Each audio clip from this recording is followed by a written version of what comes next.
Asalaamu calaykum waraxmatullaahi tacaala wabarakaatuh. Akhyaarta meel walba joogtaan waa idin salaamayaa. Salaam ka bacdi kusoo dhawaada cashar ku saabsan ama koors ku saabsan koors yar oo gaaban ama video aad u gaaban oo aan uga hadlayno stock marketka. Stock marketka waxa ugu badan ee hadda macnaha la maalgashto. Maaragtay marar badanna internetka waa ku aragtaan stock marketka, how to invest stock marketka, sida YouTube-ka iyo meelaha badan. Marka stock marketka muxuu yahay, muxuu sitaa farqiga u dhexeeya stock marketka iyo forex-ka.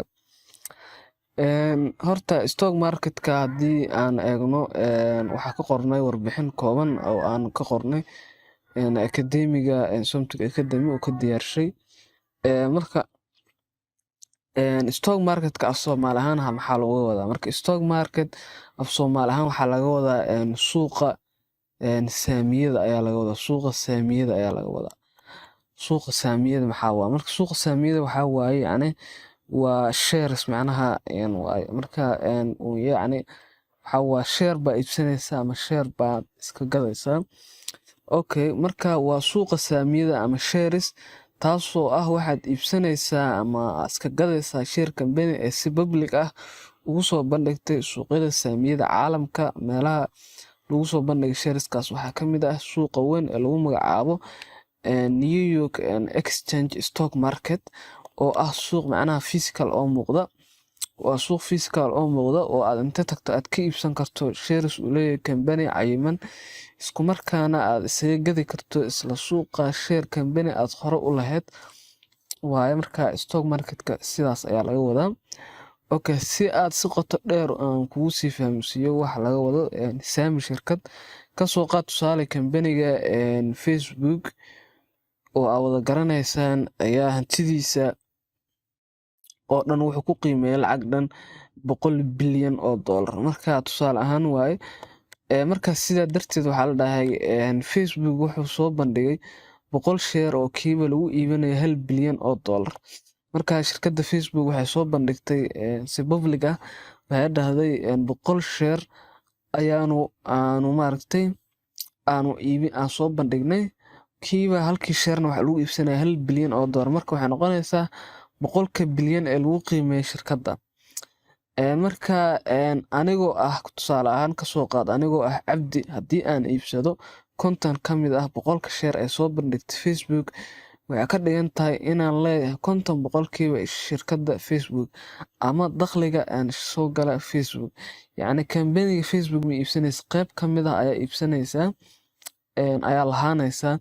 Qaybtaasna waxay ku xiran tahay hadba share-kaaga intuu la eegaya percentage-ka macnaha loo qiimeeyo. Marka sida weeye marka waxaa ku leeyahay 50 boqolkiiba shirkadda waayo waxaan iibsaday kala bar saamiga shirkadda soo bandhigtay. Taasoo ka dhigan in aniga oo ah Cabdi aan baxshay lacag dhan 50 bilyan oo dollar oo ka mid ah 100 bilyan ee lagu qiimeeyay shirkadda Facebook. Marka haddii shirkadda lagu qiimeeyo 100 bilyan oo aan iibsado kala bar ama 50 boqolkiiba ama 50 bilyan oo dollar aan iibsado shirkaddaas macna Facebook waxa ku leeyahay boqolkiiba 50 ama 50.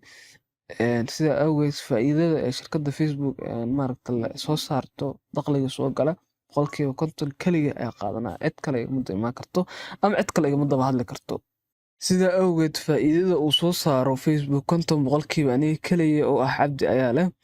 Cidna igama daba imaan karto. Sidoo kale aan dhahno Jaamac iyo Xaawo oo ah laba shakhsi oo kale ayaa igana iibsaday min 25 share oo ka mid ah 50 share ee soo haray.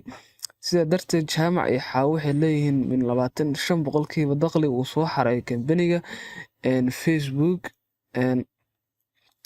maadaama ay bixiyeen min 25 bilyan oo dollar oo ka mid ah qiimaha saamiga shirkadda. Marka waxaa lagu dhahay Xaawo iyo Cabdi ani marka hore waxaa iibsaday 50 share ayaa gatay. Marka maxaa soo haray 50 share soo hartay. 50 share waxaa lagu dhahay Xaawo iyo Jaamac ayaa waxay iibsadeen min 25 share. Marka yacni waxay noqonaysaa mid walba oo ka mid ah Xaawo iyo Cabdi wuxuu leeyahay ama uu leeyahay 25 boqolkiiba shirkadda Facebook ayaga iska leh. marka waxay ka dhigan tahay dakhliga soo gala shirkadda Facebook boqolkiiba markii la qeybsho boqolkiiba 25 waxaa kala qaada Xaawi iyo Jaamac boqolkiiba 25 ay ku leeyihiin shirkadda. Okay, waxaa lagu dhahay marka waxaa lagu dhahay eeg shaxdan hoose ee budget si aad macnaha aad uga heshid saamiga qof walba uu helayo mid walba oo ka mid ah Cabdi, Jaamac iyo Xaawo boqolkiiba intuu ku leeyahay mid walba kambaniga Facebook. Marka waa kana marka shaxdii boqolkiiba 50 waxaa leh waxaa iska leh ninka lagu magacaabo Cabdi because of boqolkiiba 50 ayuu shirkadda iibsaday. Macnaha kala bar meesha cagaarka dhan yacni haddaa eegtid saddex macnaha waxaa loo qaybshay saddex qaybood. Kala bar oo ah dhexbartamahan intaan oo dhan cagaarta areadan oo dhan oo ah yacni kala bar kaba soo qaad inuu macnaha Facebook uu yahay sidan oo kale oo marka lagu qiimeeyay kala bar marka haddii la kala jeexo ama kala barkeeda bartamaha lagu dhufto qofaa iskale Cabdi because of Cabdi wuxuu iibsaday 50 share ama 50 boqolkiiba shirkadda asaale marka 50 boqolkiiba shirkadda wixii faa'iido ee soo xarooda. Marka waxaa soo hara half kale 25 waxaa kala qaybsada Jaamac iyo Xaawo. Marka sida awgeed ayagana waxay leeyihiin 25 boqolkiiba faa'iidada ama dakhliga shirkaddaas ay leeyihiin. Okay, sida weeyaan marka stock marketka waxa weeye marka waxaa maaragtay waxaa lagu qiimeynaa macnaha stock marketka maxaa ka mid ah stock marketka waxaa ka mid ah shirkadaha ugu waaweyn ee dunida dhanka technology-da iyo dhanka maaragtay wax soo saarka. Waxaa ka mid ah shirkadda Facebook, Apple, Amazon, waxaa ka mid ah Tesla oo baabuur soo saarta, waxaa ka mid ah Toyota, waxaa ka mid ah yacni Google, waxaa ka mid ah aad u fara badan yihiin. Waa all shirkadaha caalamka hadda macnaha soo saara wax walba shirkadahaas maaragtay ayaad shareskooda aad iibsanaysa ama iska iibinaysa. Marka waxaa laga yaabaa inaad la yaaban tahay waa iibsanaysaa share iibsanaysa ama waa iska iibinaysa. Marka su'aal waxaa isweydiin kartaa oo ah sidee aniga macnaha share iskaga iibinaya kaba soo qaad aniga waxaa ah qof ka shaqeysan raba stock marketka waxaan doonayaa inaan company sharekiisa iska iibiyo.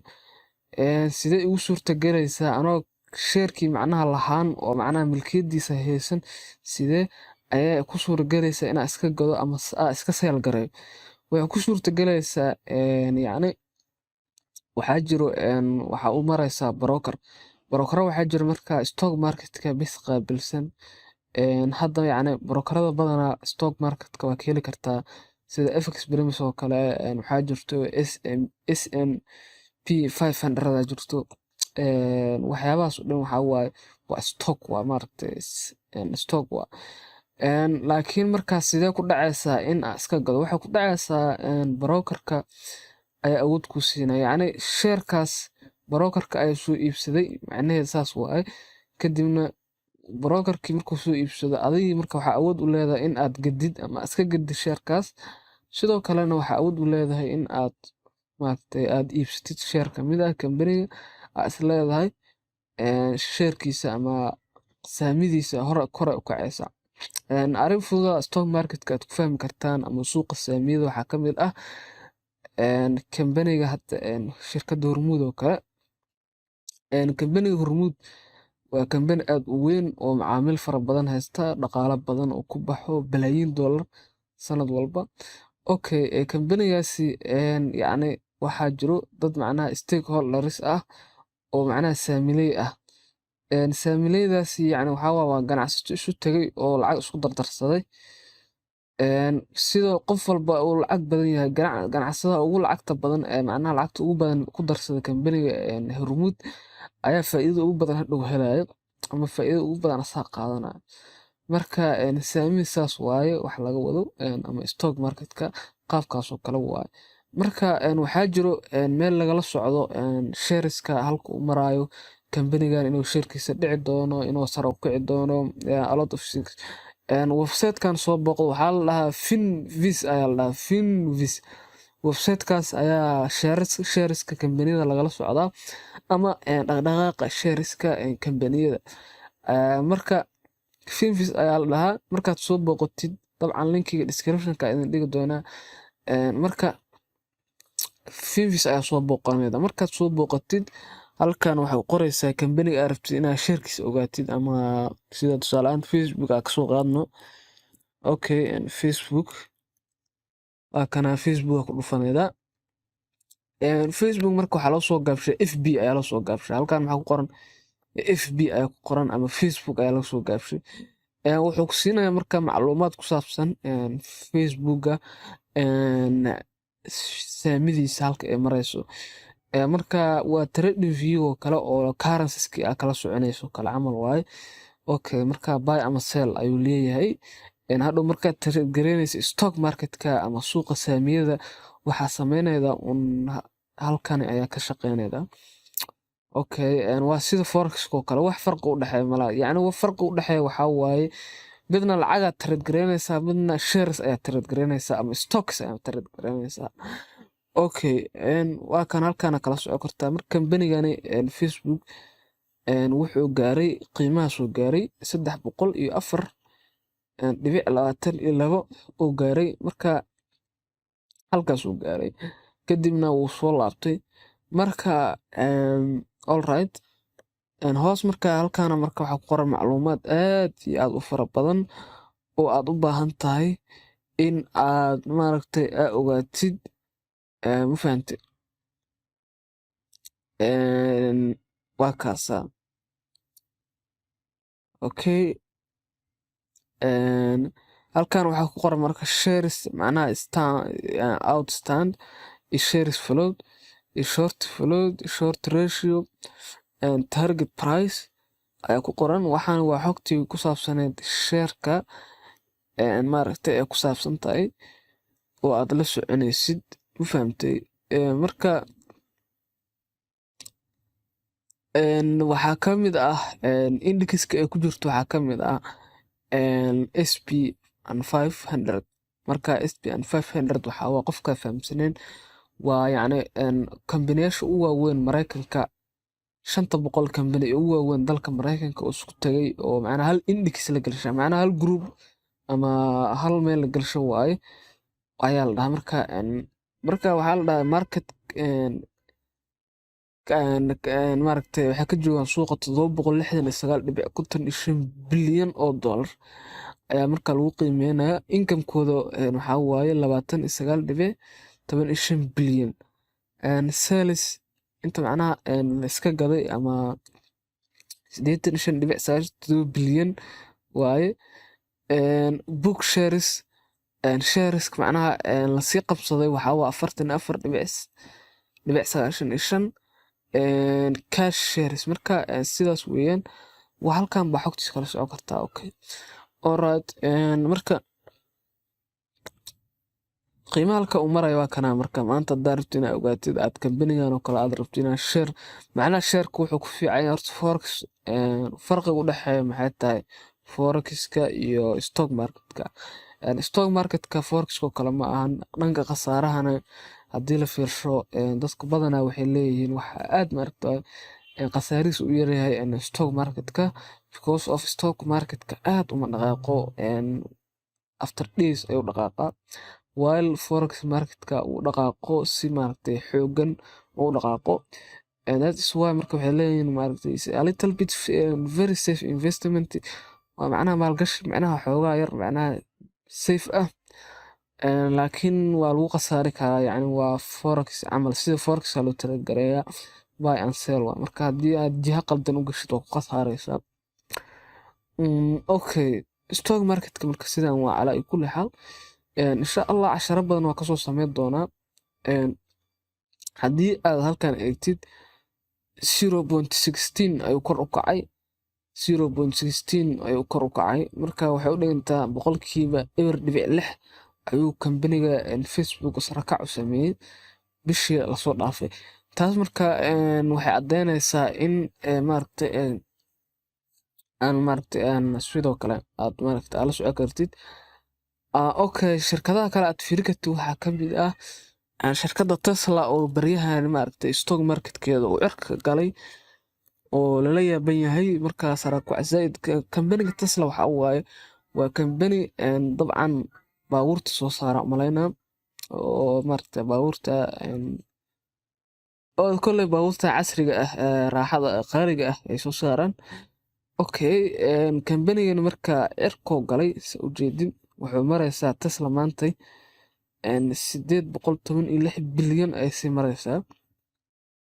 Okay, ay sii maraysaa still waxaa la filayaa inay sare u kacdo. Kambanigan wuxuu ka mid yahay kambaniyasha ugu waaweyn dunida ee xilligan coronaviruska lagu jiro sare u kaca aadka u badan sameeyey, ayadoona samaysa bishii lasoo dhaaf 12% sare u kac ah oo u dhiganta 1.50 u dhiganta. Okay, marka kambanigan sidaa weeyaan run ahaantii alright. dakhliga kambanigan waxaa waaye maaragtay 609 milyan, saleskeeda waa 31. buukiska ama inta lasii qabsado waa kambaniyasha ugu badan ee hadda maaragtay aadka loo maalgashanayo oo dadka aad u maalgashanayaan waayo oo suuqa leh dabcan run ahaantii aadka maaragtay dhaqaaq u leh waaye kambanigani ayaan dhoweed hoos u soo dhacay dabcan. Okay, waxaa kaloo raadi kartaa kambaniga Apple oo kale. Apple AAPL aa lasoo gaabshaa Apple Incorporation. Okay, AAPL aa lasoo gaabshaa. AAPL hadda aragti waxaa waaye waa Apple, shirkadda Apple. shirkaddan Apple xoogaa maaragtay ayadeena boqolkiiba waxay samaysay 0.39 oo sare u kaca, yacni qofkii iibsaday waxa waaye intaasuu ayuu faa'iiday. oo shirkadaha kale aan fiiri karna waxaa ka mid ah masalan Toyota oo kale. Okay, Toyota waxaa lasoo gaabshaa TM aa lasoo gaabshaa. ayadana waxay samaysay boqolkiiba 0.01 sare u kac aad u yara sameeyay, laakiin marka loo fiirsho dhowrkii sano waxay sameynaysaa sare u kac aad u fara badan. waxaa kaloo eegi karnaa shirkadaha waxaa ka mid ah Google oo kale ama Google meesha kuma jirto sorry. Okay, marka sidaa weeyaan dabcan waa eegi kartaa kambaniyashaas ay u badan yihiin waa halkaas aad maaragtay aad ka eegi kartaa. Okay, waxaan rajeynayaa inaad fahamteen insha allahu tacaala wax badan aad korsatay. marka website-kan wuxuu kaa caawinayaa inaad la socotid dhaqdhaqaaqa stock marketka. insha allah casharo fara badan waan kasoo sameyn doonaa dabcan.